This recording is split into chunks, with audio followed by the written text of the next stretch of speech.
James, honey, did something happen to you? After we got separated in that long hallway?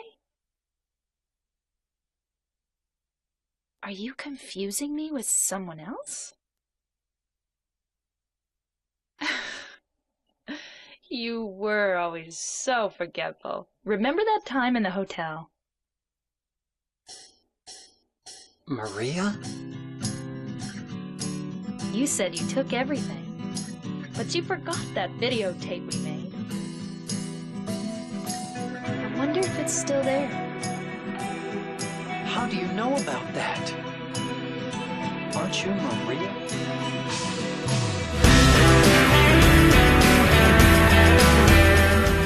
Silent Hill 2 is the sequel to Silent Hill on the PlayStation from 1999. The original game was critically praised upon release by fans and critics alike for its immersive atmosphere, its gripping story, and showcasing its more technical side extremely well. But above all that, it was praised for its use of psychological horror, which was fairly unique for video games at the time. The game primarily focused on the fear of the unknown, which meant that not a lot was actually explained to you when it came to the lore and some of the story beats. Things like how the town got this way, what the ritual all meant, were left up to interpretation in order to have that fear factor still in play, even after the credits rolled. They explained just enough to keep you interested, but still left a lot out to make you confused and most importantly scared of what was upcoming next. While the psychological elements of the game were strong, it still featured a threat that was clearly visible for all characters.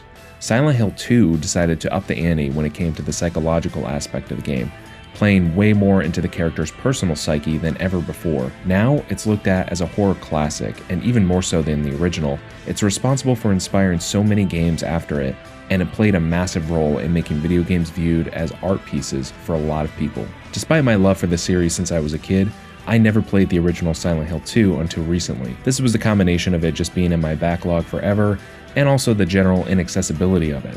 There aren't many options for playing this game in the current day. You of course could find an original copy for the PS2, but it's, well, let's just say it's there for the high rollers. A way to play this is via the HD collection that was released in 2010 for the PS3 or the 360. While much cheaper than buying the original off eBay, this version is widely regarded as pretty terrible by fans. There's lots of glitches, poor graphical quality, and a re-recording of the original voice acting make it not the ideal choice for a lot of people. Currently though, the best way to play the original Silent Hill 2 is via the enhanced version on PC. You can't buy this via Steam. You have to go through another series of hoops to play it and get it set up. However, it is probably the best way to experience this game on modern machines with modern features. This is how I played it, and it was my first time experiencing the game. But let's talk about this thing. This is Silent Hill 2.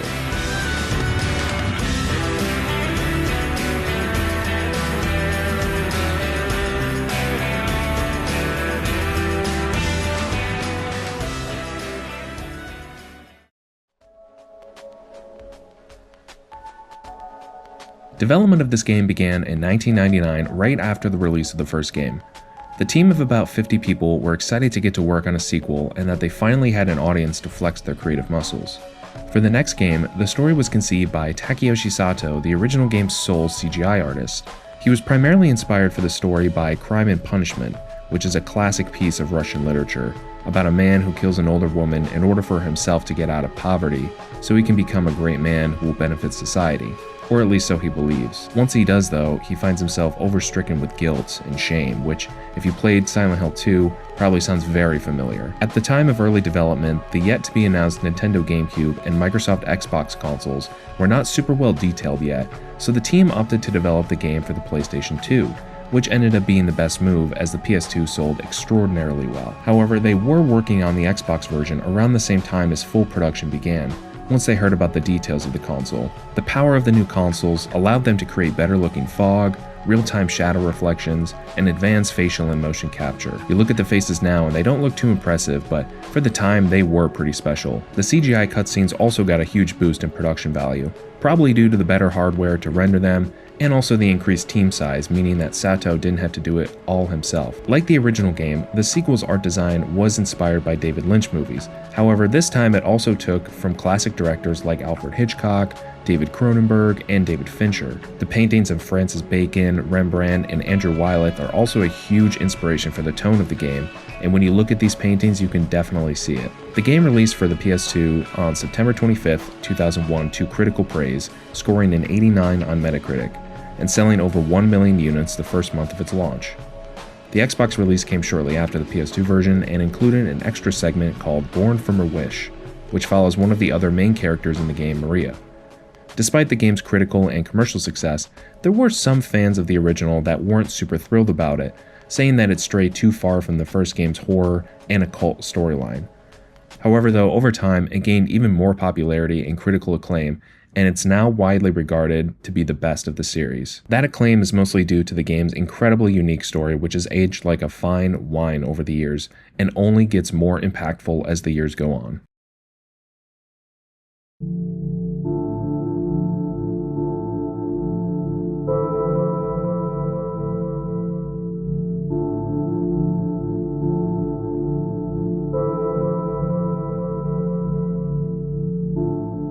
In Silent Hill 2, you play as a new character named James, who visits the town of Silent Hill after receiving a letter from his dead wife of 3 years, telling him that she's waiting there for him in their special place. The story overall is a much more personal exploration into the psyche of one man, rather than experiencing the events of a town unfolding into a nightmarish scenario like the first game. The majority of the game takes place all within James's mind, but it's done in such a way where you don't really know if it's happening in the real world or not.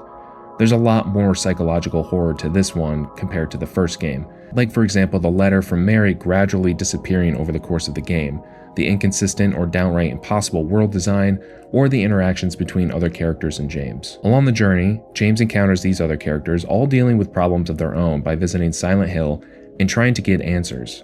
There's Angela, who, similar to James, is trying to find someone special, Eddie, who's dealing with the effects of bullying, Laura, who's a young girl seemingly without any idea of what's going on in the town to the adults, and finally there's Maria, who's a spitting image of James's late wife Mary. It's a very tight cast of characters, which helps the story remain focused and gives enough time to each character for them to fully flourish. All the characters are dealing with their own traumatic events in some way or another, which I won't spoil because going through the game's story for yourself for the first time is an experience I wouldn't want to rip from anyone. I love how all of these characters are super unique and tell individual stories from each other that all serve the same theme of the story.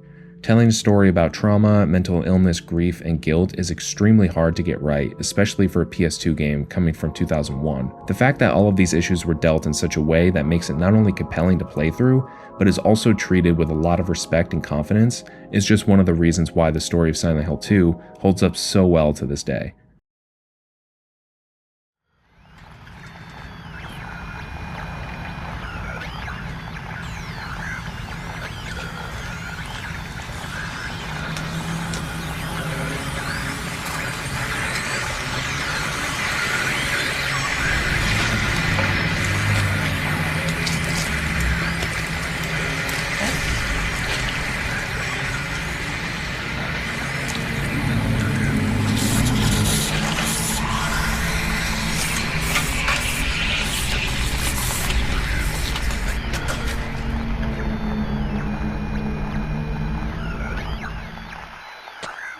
The gameplay of Silent Hill 2 remains mostly the same from the original. You still have the third-person perspective, the choice between a melee weapon or a ranged weapon, the limited ammo, the puzzle solving, the radio, and the flashlight. Speaking of the flashlight, it's one mechanic that I neglected to bring up in my review of the first game that I felt is kinda cool. You can turn the flashlight on or off in order to hide better from enemies. However, it of course doesn't allow you to see.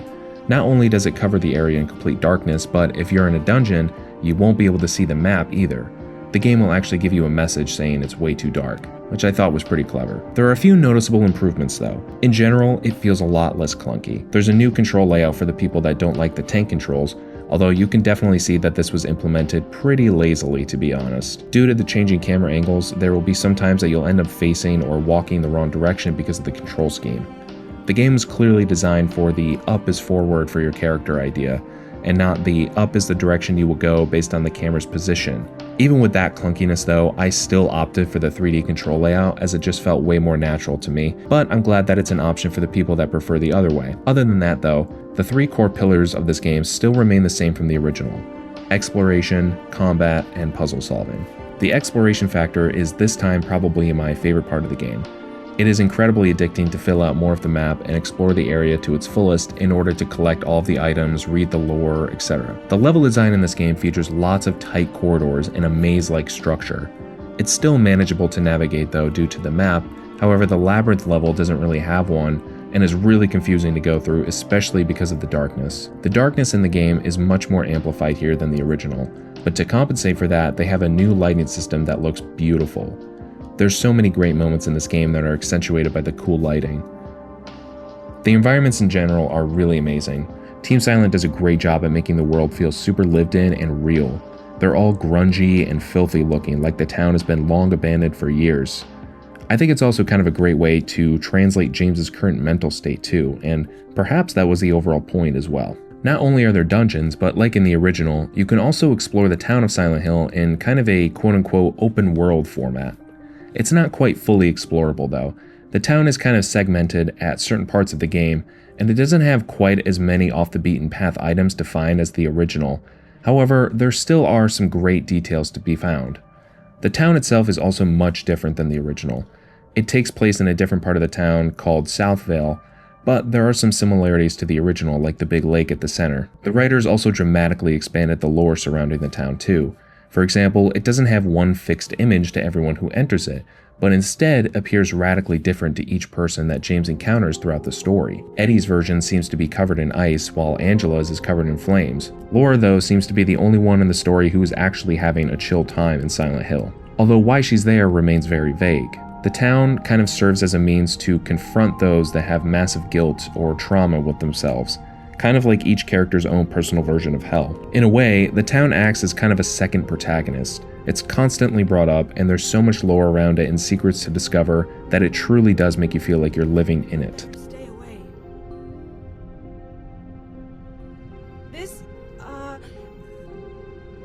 This town, there's something wrong with it. It's kind of hard to explain, but... Is it dangerous? Maybe. And it's not just the fog, either. Despite the grungy, dirty environments, the grief-stricken characters, and the overall depressive mood of the game, it still has a very specific sense of humor to it. It's one of the best parts of the game, actually. The fact that such a serious game has so many lighthearted and goofy moments in it. For one, the characters all talk very strangely disconnected, kind of like they're talking through each other, rather than at each other. It's probably due to the English localization, or the voice direction, or maybe the fact that they were probably recorded these lines isolated from their co-stars, but there's some fans out there that actually think it is intentional. And they make a decent argument for it, to be fair. They use it to explain how James is not a very social person and kind of weird and creepy when talking to other people, or that the game was partly inspired by David Lynch movies and shows like Twin Peaks, which have famously weird and odd dialogue inflections and lines that make the whole thing just feel slightly off. Little lambs eat ivy, a kid eat ivy too, wouldn't you? Now if the words sound queer and funny to your ear, a little bit tumble and jivey, say mares eat oats and does eat oats. Me personally though, I think it just comes down to early voice directing and acting woes. Not to say the dialogue is bad or that the voice actors are bad, which I don't think that at all. I actually really like the dialogue and some of the voice acting is great. It's just when it all comes together in kind of a big soup, the flavors are a little bit off. Either way, I think it still adds to the experience though, especially after all these years. The developers also clearly have a sense of humor themselves because even they have incorporated some humor in their own way, instead of fans finding it for themselves. Perhaps most famously, 2 of the 6 endings you can get are joke endings and are absolutely ridiculous. There's also some infamous lines in here that are just so absurd that I have to believe they were laughing when they wrote that. This town is full of monsters. How can you sit there and eat pizza? You may think that too much humor in a horror game would throw it off, but this game does a great job at balancing the humor and the horror. In my mind, humor and horror go together in some weird combination way. I mean, if you don't like to laugh a little bit at a horror movie or a game, then I don't know what's wrong with you.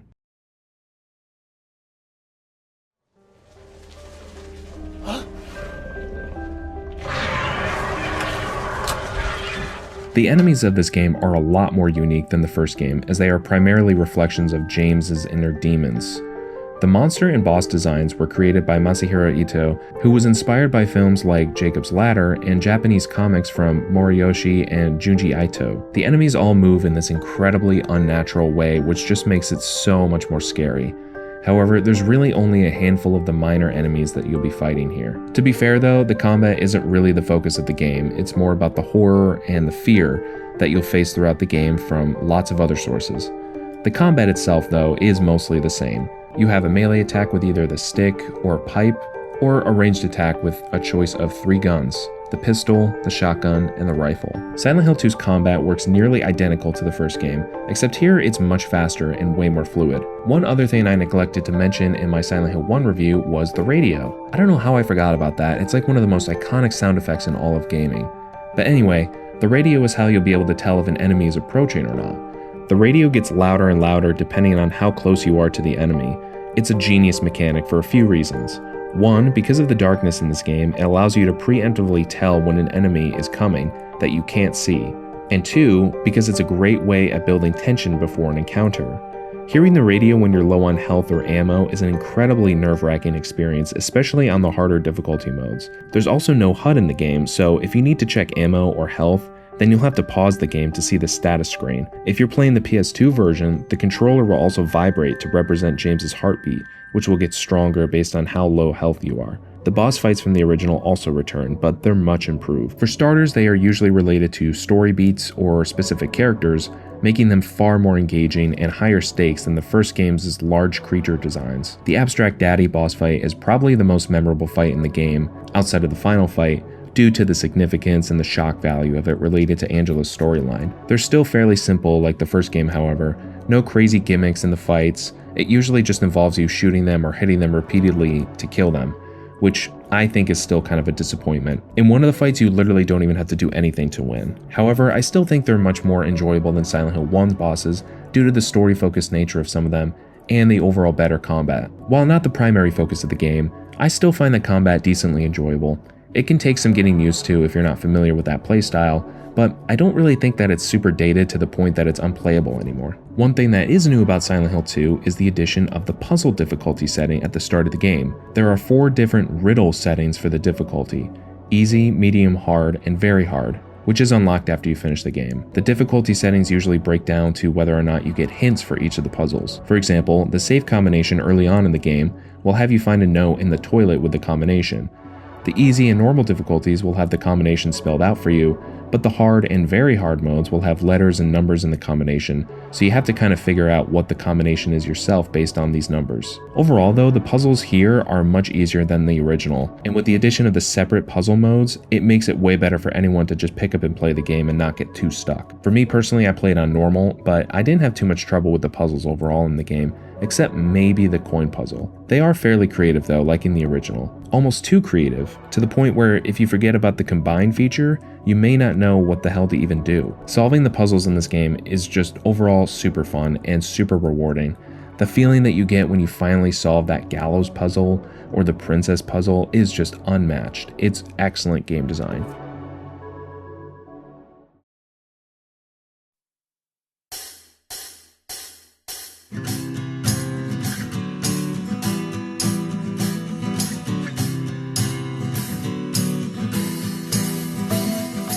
In conclusion, Silent Hill 2 is a complete masterpiece in my opinion. It comes as close to perfection for a horror game as it can get. It has an excellent story filled with memorable and compelling characters, fantastic art design and environments, an incredible score, and some really fun gameplay to top it all off. Despite the original possibly now being overshadowed by the new remake, I still think that there's a lot of merit to this version of the game that the remake doesn't have, but that's a topic for a different day. For me, Silent Hill 2 is easily a 5 out of 5 game.